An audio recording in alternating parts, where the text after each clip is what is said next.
There's also some pretty big other important questions, like why was Trump's team using Signal to talk about extremely sensitive war plans? Could there be any legal consequences? Perhaps.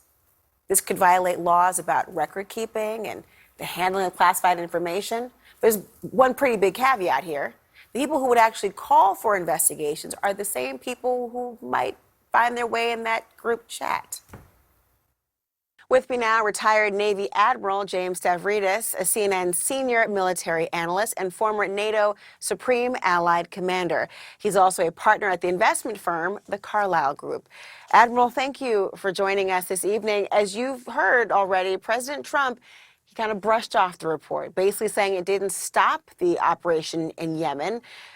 What was your take? Does this matter if the attack was ultimately successful? No, it does not. I mean, these are two completely separate things, Laura. There's the whole process, which we'll talk about in a moment, guarding the nation's security. And then there's the operational context. How did the strike come out? Was it a valid strike? Two different conversations. So let's talk, as we ought to, about a failed process here. The idea of protecting classified information is crucial. And in this context, I'll give you several reasons why this is so important. Number one is the example it sets to the millions of people who have clearances who are told constantly, you can never reveal these classified secrets of the nation. So when that occurs, how do you then turn around and say, we're going to do a bunch of polygraphs in the Pentagon to find out who leaked information about Elon Musk's visit, while we are going to do nothing about the most senior members of the national security team who put classified information on unclassified circuits. So you're talking about Signal in particular, because Signal, one official told CNN that, quote, everyone is on Signal all day and all night. I mean, all day and night. That seems pretty stunning given the process that ought to be used to have Signal be a default or even widely used vehicle. Absolutely. And, you know, having spent a decade as a four-star officer, nearly a four-star officer in the armed forces, I can assure you I've never seen anybody using an unclassified means like Signal to move information around. So it sets a terrible signal.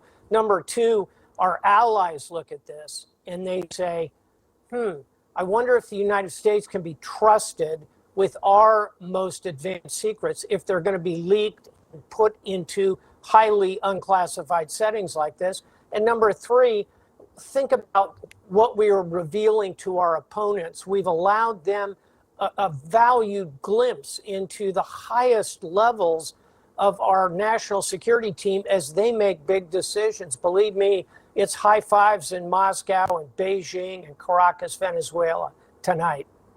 Well, what should one do if they're trying to share? I mean, just walk the American public through that process, because undoubtedly there are going to be conversations so-called offline or between a so-called principals group where they're going to want to share information. What is the process for sharing sensitive national security information like this?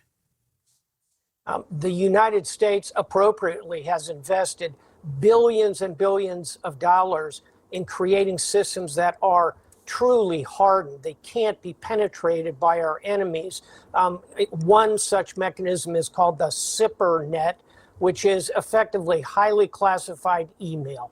It is a common device. There are SIPR net terminals in every secure facility. Number two, we have invested billions in creating actual classified material spaces, rooms, like the Situation Room in the White House. I had the equivalent of that in my headquarters at U.S. European Command, at U.S. Southern Command. All of our major commands and many more junior commands even have these classified spaces. Every embassy in the United States has one.